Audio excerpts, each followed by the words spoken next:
Hello beautiful people, সবাই কেমন আছেন? আপনারা অনেকেই জেনে থাকবেন আমরা কক্সবাজারে যেতে অনেকই পছন্দ করি, কারণ আমাদের অনেক অনেক সমুদ্র পছন্দ। তাই মানে 2-3 মাস পর পরই দেখা যায় কক্সবাজার যাওয়া হয়। তো সেভাবেই কুরবানি ঈদের ঠিক আগে আগে একবার কক্সবাজার গিয়েছিলাম আমরা। তখন বেশ বৃষ্টি হচ্ছিল, জুনের একদম প্রথম দিক ছিল, 1, 2, 3, 4, 5 এইরকম একটা সময়ে আমরা গিয়েছিলাম। তো এর আগে যদিও মারমেইড বিচ রিসোর্টে আমরা কয়েকবার গিয়েছি, কিন্তু কখনো ইকোতে থাকা হয়নি। তো আজকের ভিডিওতে দেখাবো যে মারমেইড ইকো রিসোর্ট যেটা, সেটা থাকা বা ওইখানকার খাবার বা ওখানকার পরিবেশ কেমন সেটা। আজকের এই ভিডিওতে আমি আরো বলবো যে ওদের পার নাইট রুম ট্যারিফটা কেমন, ওটার একটা লিস্ট আমি এখানে দিয়ে দিব, একটু দেখতে থাকুন আমার সাথে। আর আমরা যখন গিয়েছিলাম তখন ওদের 60% অফার চলছিল।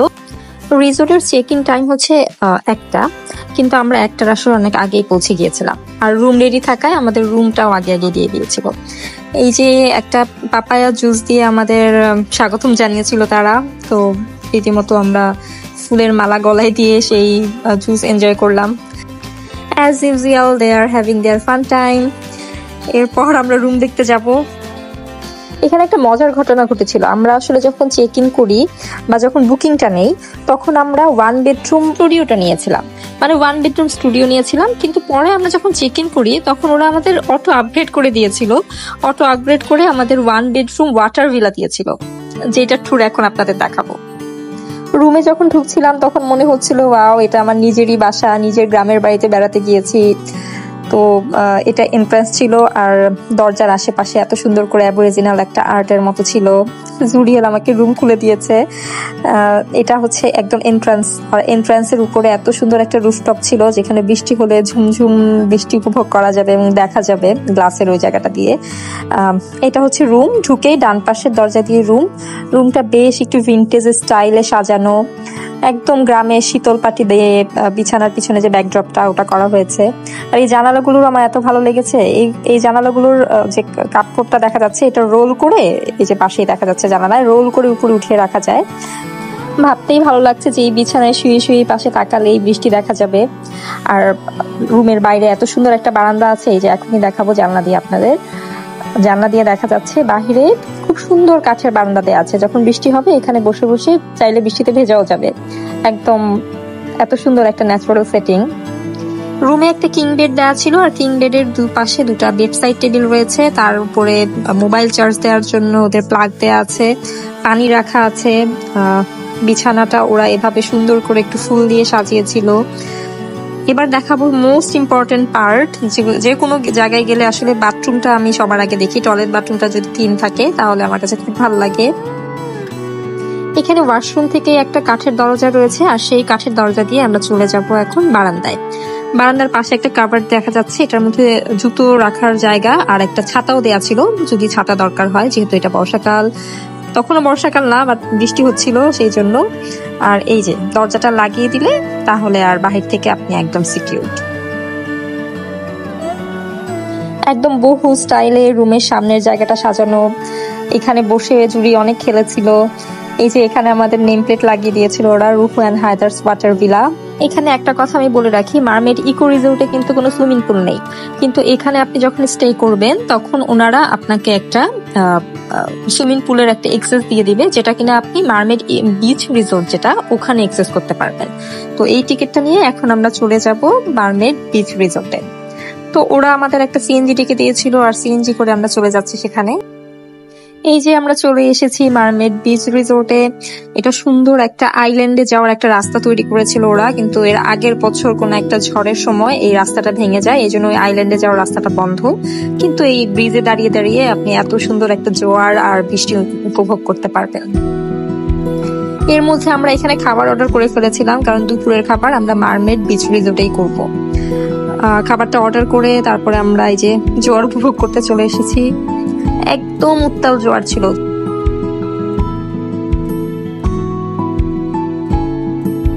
এমন উত্তাল সাগরে কার না মাঝে মাঝে যেতে ইচ্ছে করে বলুন? এই জন্যই তো সাগরের টানে আমরা প্রায় ওখানে চলে যাই। আর আপনারা চাইলে আপনারা বছরে একটা সময় কক্সবাজারে যেয়ে এরকম উত্তাল সাগর দেখে আসতে পারেন। জোয়ার দেখতে দেখতে আমাদের খাবার একদম রেডি। আমি নিয়েছিলাম একটা সি ফুড স্যালাড, আর আমার হাজবেন্ড নিয়েছিলেন একটা দেশীয় প্ল্যাটার, যেখানে রূপচাঁদা ফ্রাই ছিল, লইট্টা ফ্রাই ছিল, একটু দেশি স্যালাড ছিল। এখানে জুরির জন্য নিয়েছিলাম চিকেন, ডাল, সবজি আর হচ্ছে কিছু ভর্তা। একটা কথা বলে রাখা ভালো, অনেকের কাছে মনে হবে মারমেইডের থাকা খাওয়া খুবই বেশি এক্সপেন্সিভ, কিন্তু আসলে ওরা শুধু খাবার বা থাকার জন্য টাকাটা নিচ্ছে না, ওরা টোটাল অ্যাম্বিয়েন্সের জন্য টাকাটা নিচ্ছে, যেটা ওরা অনেক সুন্দর করে গুছিয়েছে এবং খুবই অ্যাস্থেটিক একটা ভাইব দিয়েছে। এখানে আমরা নিয়েছিলাম ডেজার্ট হিসাবে একটা কোকোনাট সরবে। এই কোকোনাট সরবেটা অনেক বেশি মজা ছিল, একদম ক্রিমি আর কোকোনাটি, ভিতরে একদম কোকোনাটে ভরা ছিল। যাই হোক, এখন আমাদের সেই ফুল টাইম জুরি যেটার জন্য সবচেয়ে বেশি এক্সাইটেড থাকে, এখন দুই বাবা আর ছেলে সুইমিং করবে। এখানে একটা কথা বলে রাখি, কক্সবাজারের মধ্যে লংগেস্ট পুল কিন্তু মারমেড বিচ রিসোর্টে। এখানে আমি জুরিয়েলের সুইমিং স্যুটটা নিয়ে এসেছিলাম। এখানে চেঞ্জিং রুম আছে, আপনারা চাইলে এখানে চেঞ্জিং রুমে চেঞ্জ করে তারপরে পুলে সময় কাটাতে পারবেন, এবং পুল টাইম শেষে আপনাকে এখানে টাওয়াল দেওয়া হবে, এই টাওয়াল দিয়ে আপনি আপনাকে ক্লিন আপ করে দিতে পারবেন। সন্ধ্যা 7টা সাড়ে 7টা পর্যন্ত আমরা মারমেড বিচ রিসোর্টেই ছিলাম। তারপরে রাতে মারমেড ইকো রিসোর্টে ফিরে আমরা একটা পিৎজা অর্ডার করি, এবং এতে একটা চিকেন বারবিকিউ পিৎজা ছিল, যেটা কিনা 10 ইঞ্চ, এবং এটার প্রাইস পড়েছিল 1000 টাকা। এরপর আমরা সবাই টায়ার্ড হয়ে ঘুমিয়ে পড়েছিলাম। সকালে উঠে ব্রেকফাস্ট টেবিলে যেয়ে দেখি 3 রকম জুস দিয়েছে তারা, একটা পাপায়া জুস, একটা ওয়াটারমেলন জুস আর একটা পাইনাপল জুস। আমি খেয়েছিলাম বৃষ্টির দিনে খিচুড়ি। খিচুড়ির সাথে ওরা অনেক রকম তরকারি দিয়েছিলেন, যেমন ভেজিটেবল ছিল, মাংস ভুনা ছিল, তারপরে পরোটা ছিল, পরোটার সাথে সবজি ছিল, পিঠা ছিল কয়েক রকমের। তবে মারমেড বিচ রিসোর্টের চেয়ে এখানে অপশন কম, কিন্তু তারপরেও একটা ডিসেন্ট অ্যামাউন্টের খাবার বা আইটেম ওরা করে। এটা হচ্ছে আমাদের যে রিসোর্টের রেস্টুরেন্ট, ওই রেস্টুরেন্টের ভিউ। রেস্টুরেন্টের পাশে এরকম একটা পন্ডের মতো রয়েছে, যেখানে আমার মনে হয় পানির লেভেলটা আরো বেড়েছে বৃষ্টির কারণে। আর বৃষ্টির কারণে প্রকৃতিটাও এত সুন্দর লাগছিল, একদম সবুজ আর ঝকঝকে, একদম চোখের শান্তি। এই জায়গাটায় চাইলে আপনারা ক্যান্ডেল নাইট ডিনার করতে পারেন। আর তাছাড়াও বিভিন্ন জায়গায় এরকম ধরনের আর্ট ওয়ার্ক ছিল, যেটা দেখতে খুবই সুন্দর লাগছিল। নানান রঙের পাখি ছিল, এই মাছরাঙাটাকে আমি ক্যাপচার করেছিলাম। এখানে বাচ্চাদের একটা খেলার জায়গা, এই যে আমাদের দুষ্টু মিষ্টি কিছু ছবি। এখানের একটা জিনিস আপনাদের খুব ভালো লাগবে, এখানে যারা স্টাফ রয়েছেন তারা খুবই বেশি ওয়ার্ম এবং আপনাদের খুব ভালো মতো যত্ন রাখবে। রুমে কোনো কিছু দরকার হলে ওনাদের জাস্ট একটা ফোন করলেই ওনারা দিয়ে যাচ্ছিলেন। আমি ওই জানালার যে রোল করা পর্দাগুলো ওগুলো তুলতে পারছিলাম না, তো বলার সাথে সাথে ওনারা এসে এটা ঠিক করে দিয়েছিলেন। বলতে বলতে আমাদের চেক আউট টাইম চলে এসেছে, তারপরেও আপনাদের চলেন আমাদের এই রুমের সবচেয়ে সুন্দর জিনিসটা দেখাই। সেটা হচ্ছে এটা রুফটপ। এই বাসাটার উপরে উঠে আপনারা সুন্দর বিকাল কাটাতে পারেন, বসে বসে চা খেতে পারেন বা বিকালটা উপভোগ করতে পারেন। পুরো রিসোর্টের একটা ভিউ পাওয়া যায় এই রুফটপ থেকে। রাতে এখানে বসে বসে আমরা গল্প করছিলাম আর আকাশ দেখছিলাম। খুব জোছনা রাত ছিল সেদিন, সে রাতটায়। তো এখানে বসে বসে এত সুন্দর সময় কাটিয়েছিলাম, যেটা আমাদের সারা জীবন মেমোরেবল একটা ঘটনা হয়ে থাকবে। ঠিক এই জন্যই আসলে আমরা ঘুরতে যাই, কারণ ঘুরতে গেলে হয় কি, কিউটিক শহর থেকে আপনি একটু দূরে যেয়ে নিজেদের মতো একটা সময় কাটাতে পারেন, যেটা পরবর্তীতে মনে হলেই আপনাকে একটা গুড ফিলিং দেবে।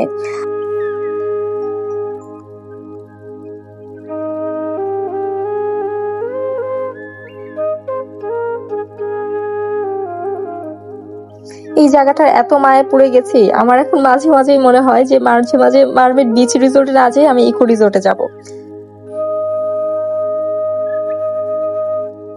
আপনারা নিজেরাও কোনো একদিন জোছনার রাত উপভোগ করতে চলে যেতে পারেন মারমেড ইকো রিসোর্টে। আমি সত্যি বলছি, আপনাদের অনেক বেশি ভালো লাগবে, কারণ এখানে প্রাকৃতিক যে সৌন্দর্য, সেটার মাঝখানে অনেক পাখপাখালির মিষ্টি কণ্ঠ আপনাকে একদম আপনার সময়টা উপভোগ্য করিয়ে তুলবে।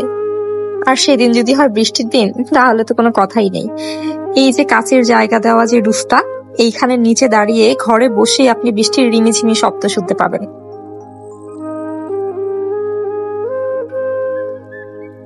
ভিডিওর শুরুতেই আমি একটা কথা বলেছিলাম না যে আমরা একটা 1 বেডরুম স্টুডিও বুক করে এসেছিলাম, কিন্তু এখানে আসতেই ওরা যখন কমপ্লিমেন্টারি আমাদের আপগ্রেড করে দিল, তখন আমার একটা কথাই মনে পড়ছিল। একটা কথা আছে না, যদি থাকে নসিবে আপনা আপনি আসিবে, ঠিক সেরকম। আজকের মতো এখানেই শেষ করছি। এখন আমরা এখান থেকে চেক আউট করে চলে যাব মারমেড বিচ রিসোর্টে। সেটার ভিডিও আমি আর একদিন আপলোড করব। এখন চলুন দেখে নেই ওদের প্রাইস লিস্ট, যেটা আমি ভিডিও শুরুতেই বলেছিলাম। ঢাকা থেকে আমরা প্রি বুকিং দিয়ে গিয়েছিলাম 1 বেডরুম স্টুডিওর, যেটার পার নাইট প্রাইস ছিল 4,400 টাকা। পরে সেখানে চলে যাওয়ার পরে ওনারা আমাদের কমপ্লিমেন্টারি এটাকে আপগ্রেড করে 1 বেডরুম ওয়াটার ভিলা দিয়েছিল, যেটার পার নাইট ট্যারিফ ছিল 6,400 টাকা। তবে এই ডিসকাউন্ট কিন্তু বছরের সব সময় উঠানামা করতে থাকে, তাই আপনারা যাওয়ার আগে অবশ্যই প্রি বুকিং দিয়ে যাবেন। আজ এই পর্যন্তই, এখানেই বিদায় নিচ্ছি। সবাই ভালো থাকবেন। আল্লাহ হাফেজ।